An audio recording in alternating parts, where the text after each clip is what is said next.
Olá, sejam todos bem-vindos e bem-vindas para mais um momento de reflexão e de conversa sobre a educação especial na perspectiva da educação inclusiva. Hoje nós vamos falar um pouco sobre a importância da linguagem e como isso ajuda na formação da identidade e no sentimento de pertencimento. E antes de darmos início ao nosso bate-papo, nós iremos fazer a nossa apresentação. Eu me chamo Patrícia, sou professora de educação infantil, sou uma pessoa branca, de estatura baixa, estou sentada numa cadeira, vestindo camiseta branca, uso óculos de armação verde, estou com o cabelo amarrado. Meu nome é Cláudia, sou diretora da educação infantil dessa unidade escolar. O nome da nossa escola é Professora Aki Russo de Lara.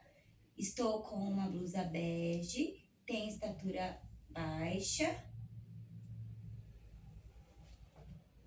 Eu sou Elizabeth Tavares dos Santos, assessora da Educação Infantil da Rede Municipal de Guararema.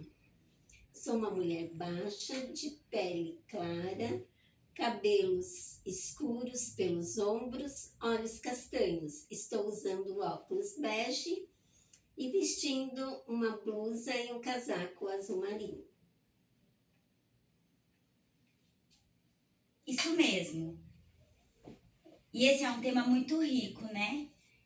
E para começarmos a discutir mais, quando falamos de linguagem, a gente pensa que essa comunicação, ela é direta, é sobre falar, sobre ouvir, sobre conversar. Mas a linguagem, ela não se resume só nisso, ela vai além disso. A linguagem, ela é um instrumento fundamental, porque é através dela que construímos o pensamento, criamos significados e principalmente nós desenvolvemos quem somos e construímos os pensamentos além do mundo. Perfeito. E para entender melhor essa relação entre linguagem, desenvolvimento e inclusão, é muito importante trazer aqui para a nossa conversa os nossos estudos sobre o Levi Vygotsky, que nos ajuda a compreender que o desenvolvimento humano não acontece isoladamente, mas sim nas relações, nas interações com outras pessoas e com a cultura em que estamos inseridos. Exatamente. E o Vygotsky, ele já afirmava que nós aprendemos através dessa interação com o outro e a partir desse momento que nós vamos ampliando e desenvolvendo novos conhecimentos e culturas e saberes. E a linguagem ela tem um papel central nesse processo, pois é por meio dela que a gente ensina, aprende e se desenvolve.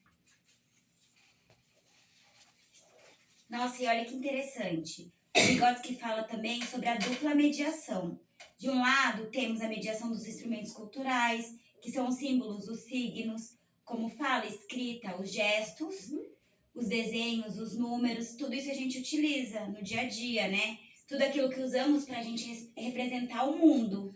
E do outro lado, temos a mediação do outro, que é a pessoa que interage conosco, seja o professor, um colega, a família ou qualquer pessoa do convívio social. E a gente usa bastante isso na escola, né? A gente observa essas interações com as crianças. Sim. E esse outro tem um papel fundamental, exatamente, Cláudia, porque é quem nos ajuda a construir o sentido sobre as coisas, quem apoia, quem estimula, orienta e também desafia a gente a avançar no nosso desenvolvimento.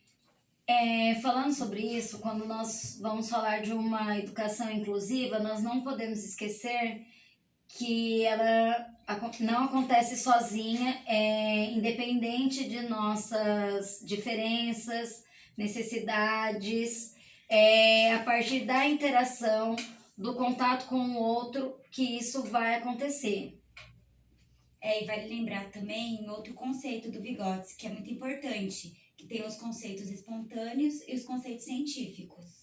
Verdade. Os conceitos espontâneos são aqueles que a gente aprende no dia a dia.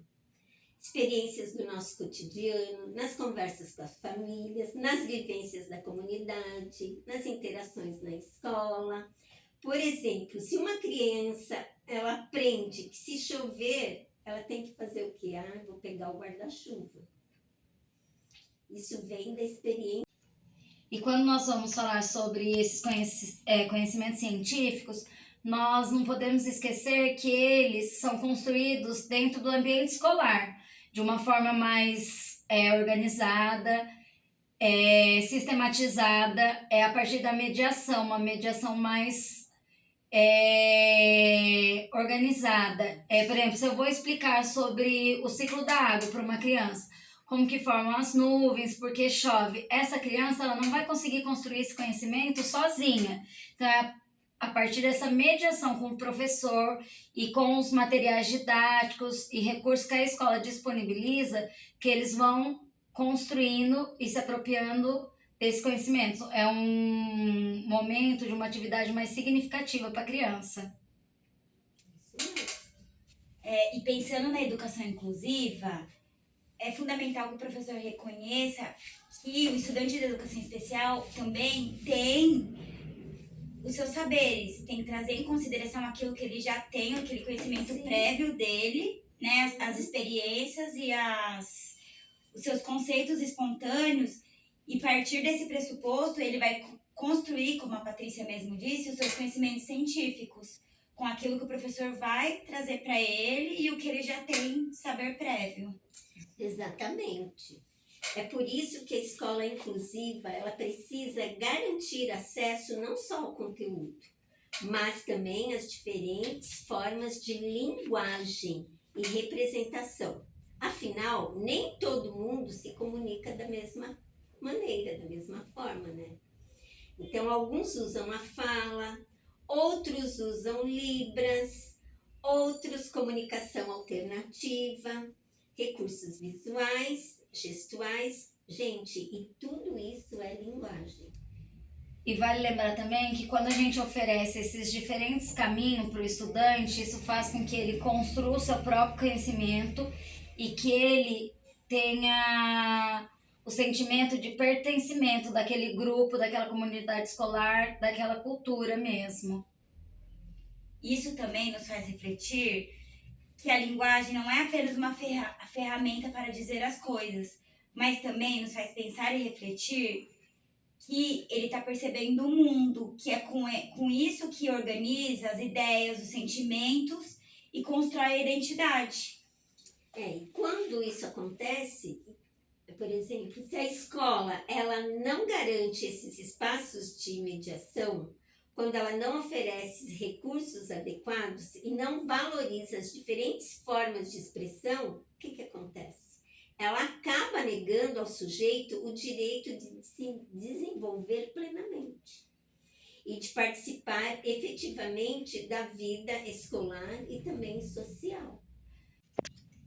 Por isso, por mais que adaptar atividades, materiais, é preciso adaptar nossos olhares, nossas práticas pedagógicas. Precisamos entender que a linguagem ela é pertencimento, ela é cultura, ela é cidadania. E como já diz Vygotsky, aquilo que hoje está no plano social, amanhã se internaliza no plano individual. Ou seja, aquilo que vivemos nas interações, nas trocas, nas relações, transforma quem somos hoje. Que possamos, então, construir ambientes educativos onde todos tenham voz e vez. Principalmente onde eles possam construir seus saberes, sua história e a sua subjetividade.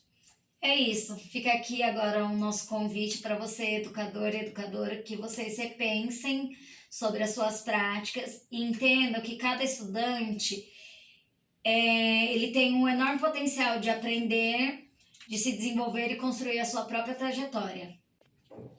Vamos juntos por uma educação inclusiva, onde a linguagem seja ponte, seja construção, seja direito e seja vida.